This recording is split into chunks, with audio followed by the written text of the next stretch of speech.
नमस्कार दोस्तों, स्वागत है हमारे चैनल वी इंस्पायर्ड पर। दोस्तों, आज की यह कहानी आपके लिए बेहद ही खास होने वाली है। कहानी का नाम है जीवन का सत्य।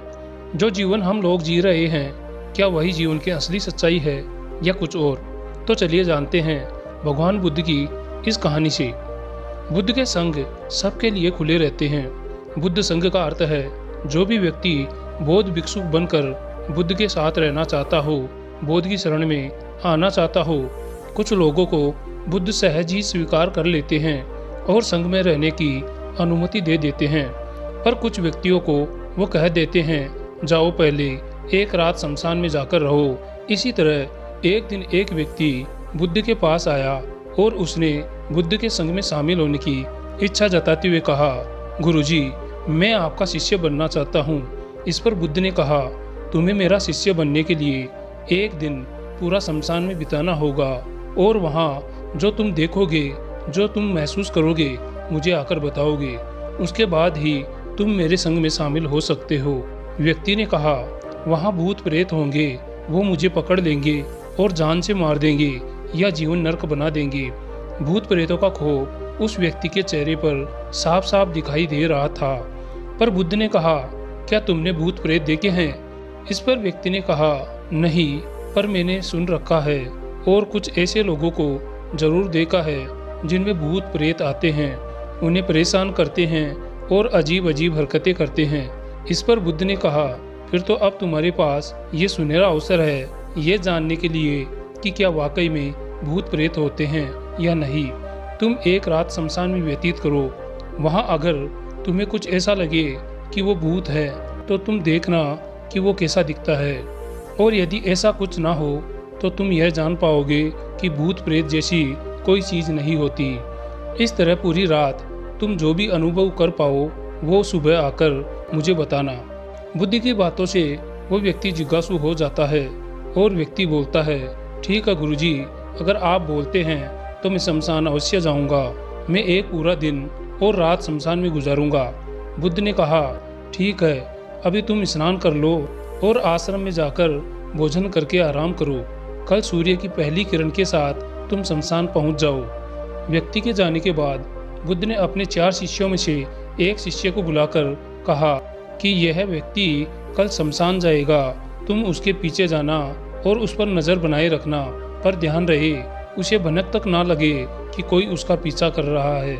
अगले दिन सुबह होते ही वो व्यक्ति शमशान पहुंच गया।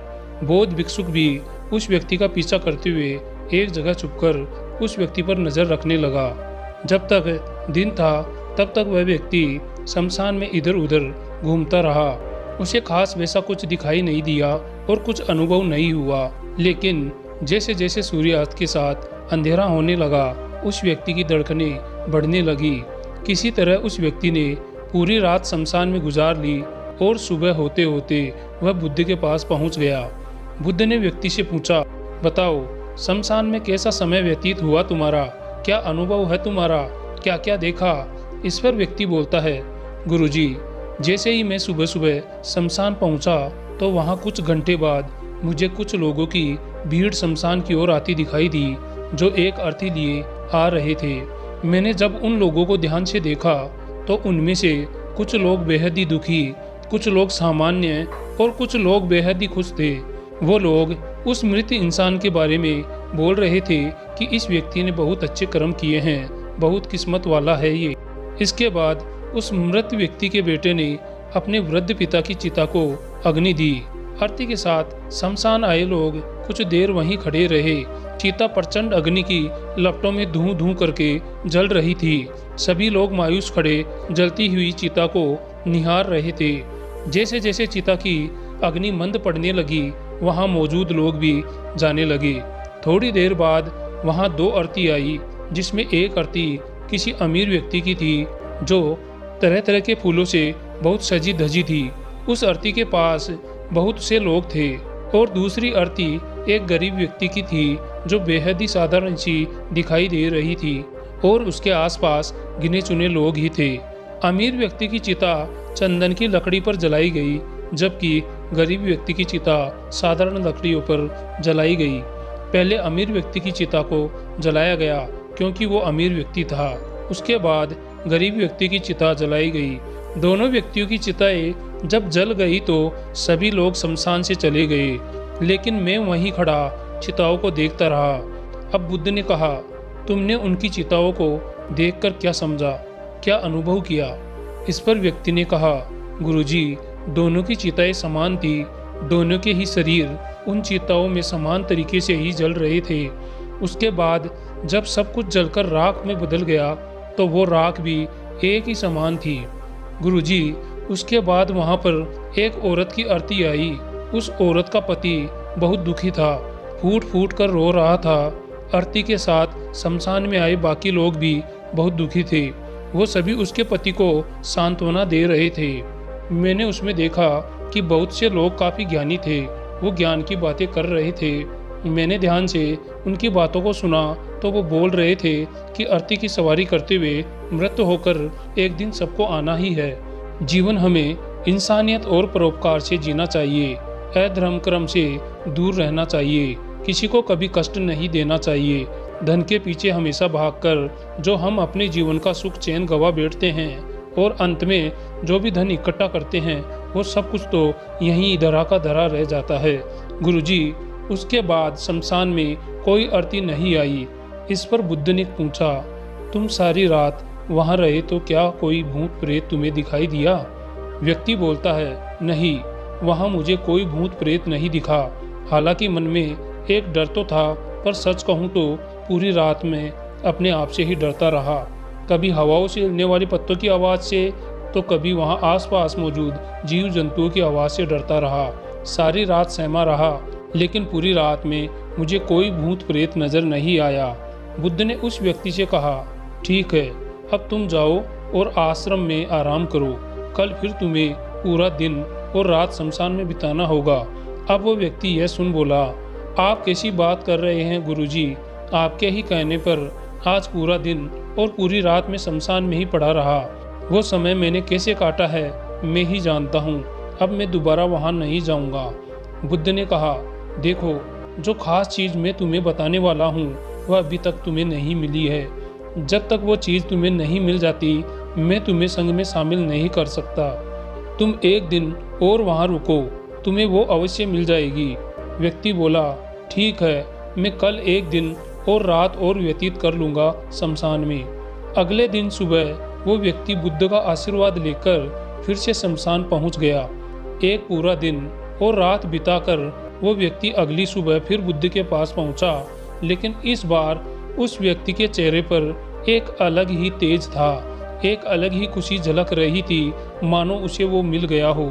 लेकिन बुद्ध उसके मुंह से सुनना चाहते थे, इसलिए बुद्ध ने एक ही सवाल पूछा, क्या तुम्हें वो चीज़ मिली? इस पर व्यक्ति बोला, हाँ गुरुजी, मुझे वो मिल गई। बुद्ध ने पूछा, बताओ तुम्हें वहाँ क्या मिला? व्यक्ति ने कहा, गुरुजी, मैंने जीवन का अर्थ समझ लिया है।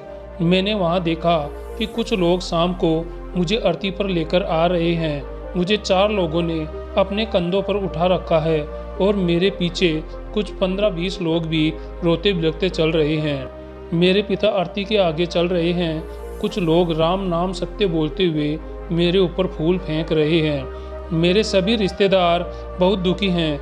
भीड़ में मौजूद कुछ लोग जो सिर्फ दुखी होने का नाटक कर रहे हैं। कुछ लोग मेरे पिता को सांत्वना भी दे रहे हैं। तभी कुछ देर बाद मेरी आरती को जमीन पर रख दिया जाता है और मेरे शरीर को उठाकर चिता पर लिटा दिया गया। लेकिन मैं ये सब दृश्य आरती पर लेटे हुए देख रहा था। मैंने उस आरती से उठना चाहा पर उठ नहीं सका। मैं सांस लेना चाहता था पर सांस नहीं ले पा रहा था। मैं पूरी तरह से असमर्थ और विकलांग की तरह पड़ा हुआ था क्योंकि मेरे अंदर सांस नहीं थी।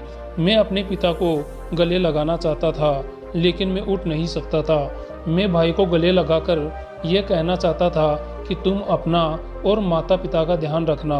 घर व परिवार की जिम्मेदारी अब तुम्हारे ऊपर है, इसे बखूबी निभाना। इससे मेरी आत्मा को शांति मिलेगी।